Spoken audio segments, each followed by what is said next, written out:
Hello everyone and welcome to the module 5 of the Escape 2 course, Accessing Resources, Public Finance, Crowdfunding Potential and Attracting Corporate Sponsors. The module is structured as follows. Start by paying attention to the tourism legislation. Learn more about your financial stakeholders. Invest in your financial literacy. Are you ready to finance your business? In terms of learning outcomes, you will learn how to identify stakeholders and build a database of financial stakeholders. You will identify your level of financial literacy and be able to improve on it. You will achieve a broad understanding of financial resources needed, tools you can use, and institutions that play an important role financially. You will learn about different financial models and use the acquired knowledge to make financial decisions for your own projects. You will also be able to analyze and evaluate case studies and appraise alternative viewpoints. Start by paying attention to the tourism legislation. Opening the two links on this slide, you will learn more about the regulation of tourism activity in Europe and about European tourism legislation. Some information about the Rural European Innovation Area is a pan-European open platform which aims to gather innovative initiatives to support the creation of a new Rural European Innovation Area. The objective is to be the loudspeaker for European rural area voices, pushing their development, growth, business and natural resources by a fair, green and sustainable management. It will also present relevant challenges, calls, contests and other actions, all of them related to rural and territorial verticals. Now it's time to do an exercise. Research your national legislation to see what kind of businesses are suitable for your area, if there are tax exemptions or any other regulations such as taxes or obligations. The allotted time for this exercise is 30 minutes. Now we are on the second part of the module. Learn more about your financial stakeholders. Who could be a stakeholder? A stakeholder can be any person or institution that can affect or can be affected by your project or initiative. They can either internal to the project's organization, such as the people working in your team, or external, such as customers, members of a community, creditors, etc. Not all stakeholders have the same influence over your project, nor will they be affected in the same way as others. It is a best practice to have a comprehensive list of your stakeholders, as you can use it later to help you define your project's initiatives, whether it is a part of communication, sales, or finance. For example, for financing purposes, since it is the topic we are approaching now, it is important to know who are the people or the groups that can provide support financially at any level. It can be your customers through sales or crowdfunding. About crowdfunding we will approach later this topic.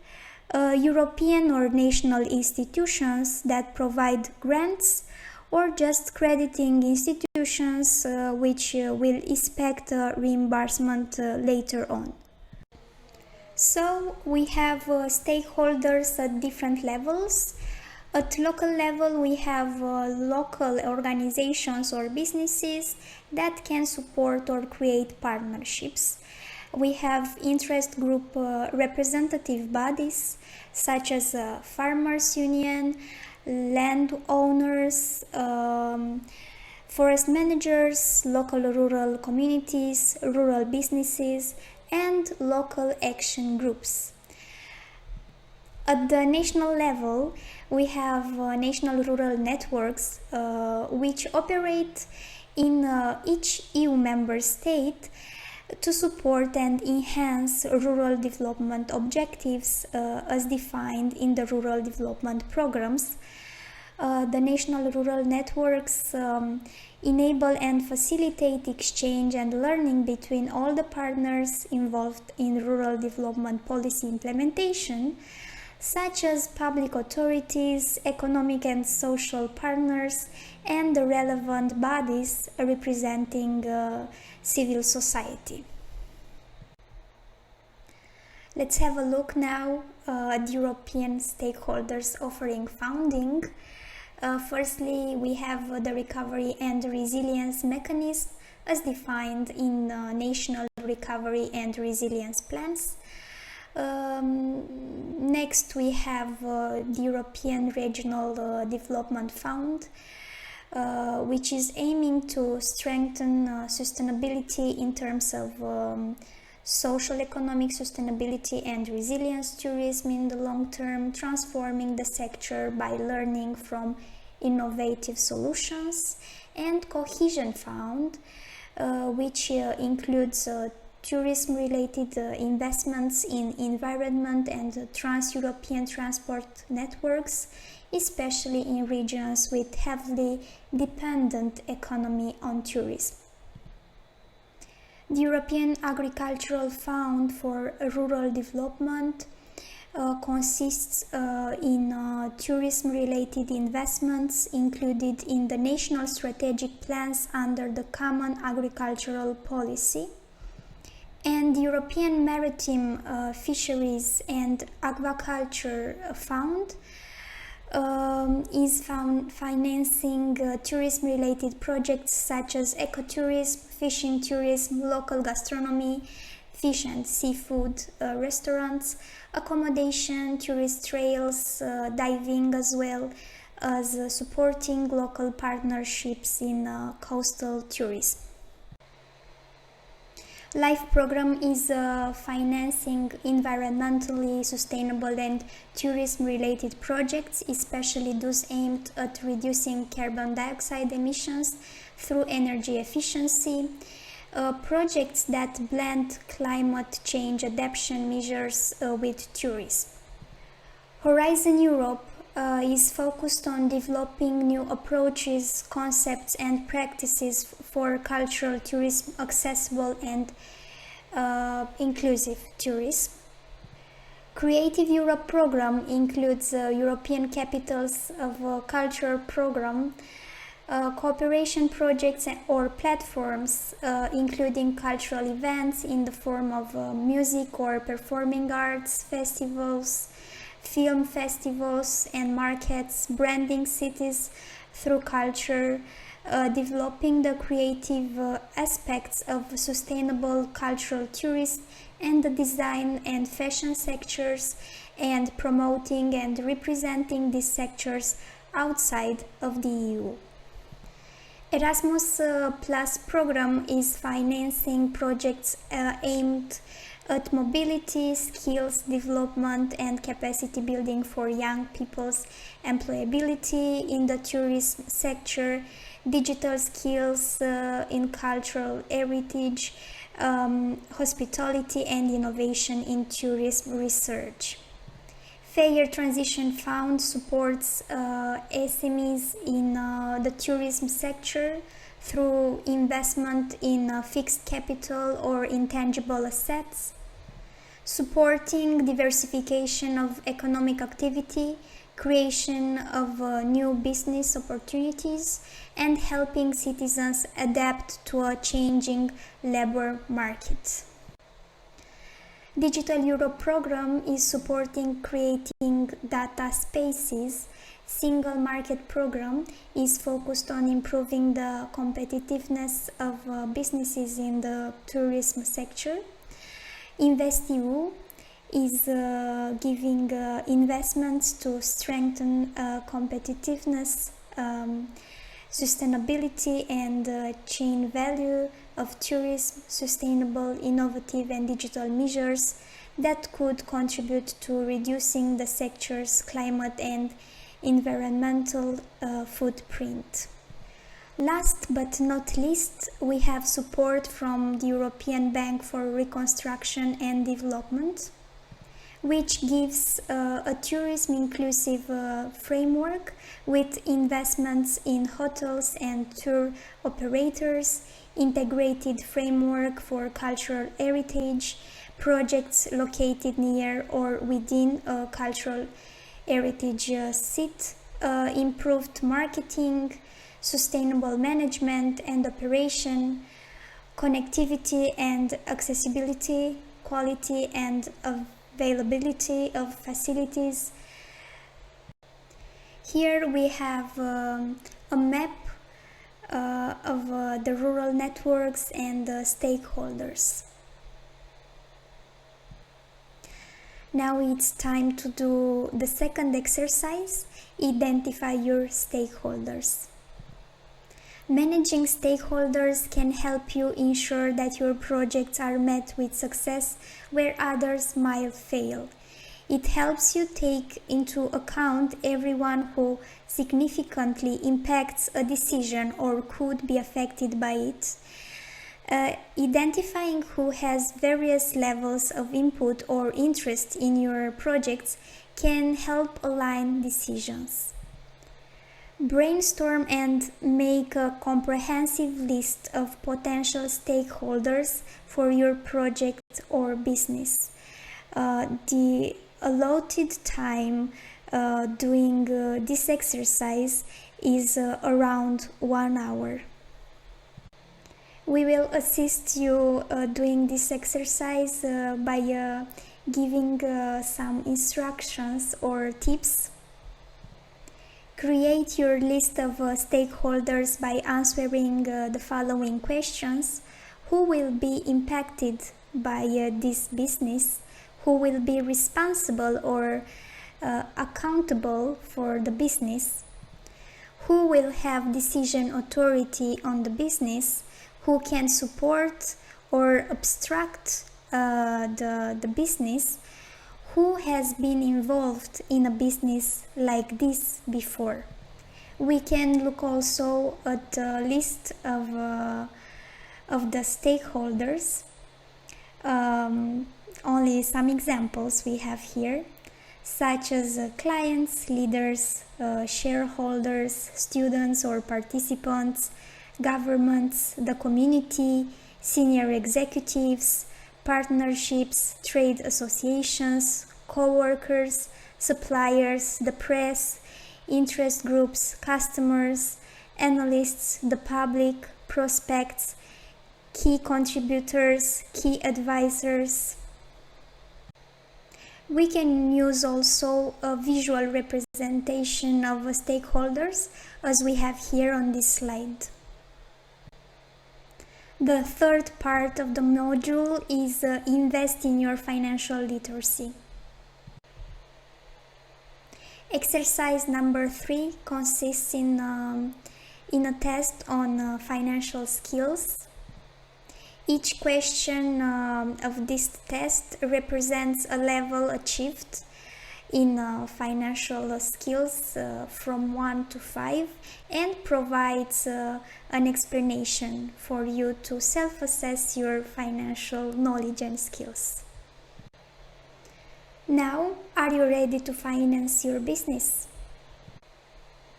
When we are talking about the costs of running a business, we can have various financial requirements. Here are some examples, but of course it depends on the type of our business.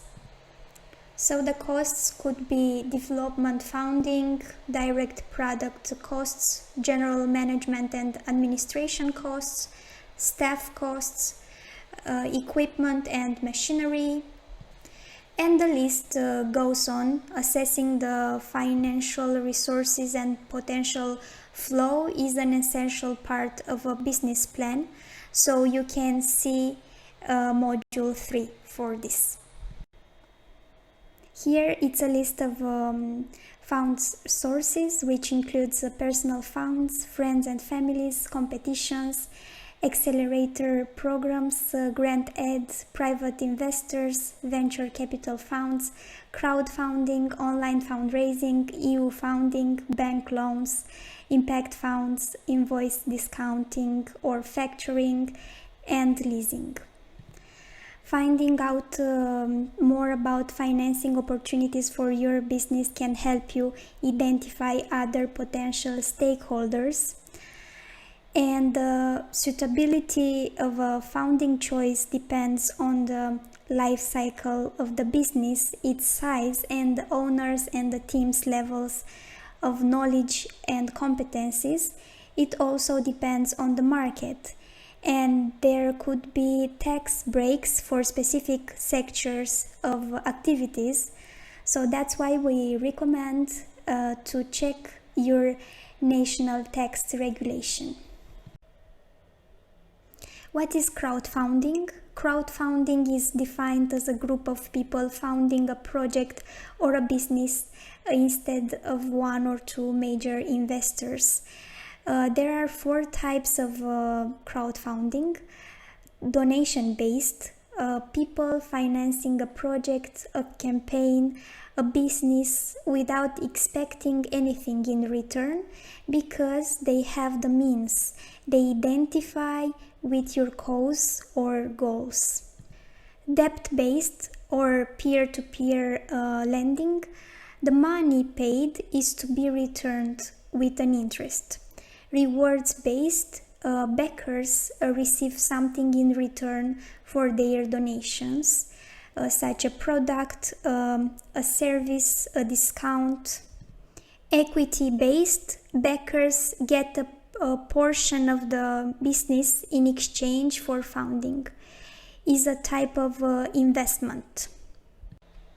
There are various platforms available that provide crowdfunding services. Here are some examples of crowdfunding small and local businesses or initiatives on the platform Kickstarter. Now it's the perfect moment to practice by doing exercise number 4, identifying successful projects funded through crowdfunding activities. What crowdfunding platforms do you know? If you don't know any, do a short research to find crowdfunding platforms that are used by businesses in your area. Can you identify projects in the area of rural development that were successful? If yes, what do you think were the factors that lead to their success? If not, choose a successful project that caught your attention through its approach. What were the aspects that stood out? What are corporate sponsors? Sponsors are organizations, persons, or companies who offer support for your initiative or your project, expecting promotion of its brand, services, or products in return. There are multiple types of support that could prove useful for your business and that have an impact on the project's budget. Financial. A sponsor will provide money in exchange for promoting its products or services. Publicity. Providing exposure for your project. This kind of sponsorship can be beneficial for companies or organizations that do not have the budget to design a big campaign or reach a big audience. The sponsor can include your project in a media campaign, at events, in news, etc. Promotional. Defined by a sponsor who has a big social media following or platform, who can promote your project in exchange for a fee, free products or services. In kind will offer products or services for your initiative and thus spread awareness about those products or services. On getting corporate sponsorships. Start with asking yourself, what benefit can I offer in exchange to the potential sponsors? Identify potential sponsors that share something with your project, an interest, goals, the target audience. You can begin by looking for companies who are commonly known by your audience. Create a pitch, your invitation for collaboration, and personalize it to the sponsor, including personalized references to your shared interests. Make sure your pitch is clear, easy to understand, and catchy, because sponsors might not offer you much time to discuss details. Contact companies. Ideally, propose a meeting so you can talk on the topic. Make your business relationships public. Share your sponsorships publicly to build credibility and show transparency. Keep your promises. Offer a minimum risk solution in case things don't work out as planned. Follow up with an email that summarizes your proposal, or follow up to keep the relationship up to date. While creating your pitch for sponsorship, you need to take into consideration some essential aspects, such as: tell your project story, describe what you do, use the opportunity to stand out and create an emotional connection, describe your mission statement, describe your target audience demographics, describe your benefits, ask for the money. Ideally, you could propose a sponsorship based on a year and not just an event. Find the right person to approach in the company. Could be someone from management, public relations, and marketing. Approach by conversation. Even you get a negative response, it is important to maintain the relationship. You never know when an opportunity might come up. If the sponsor is open to future communication, you can schedule meetings to catch up or present your project's development and send a newsletter. Now is the time for the last exercise of this module, choosing the most suitable financing solution for your project. What opportunities do you see for making progress on the business? How would you handle the need for financing? What ideas or actions do you recommend? Choose an idea or apply it to your own. We invite you to consult the references and additional resources list.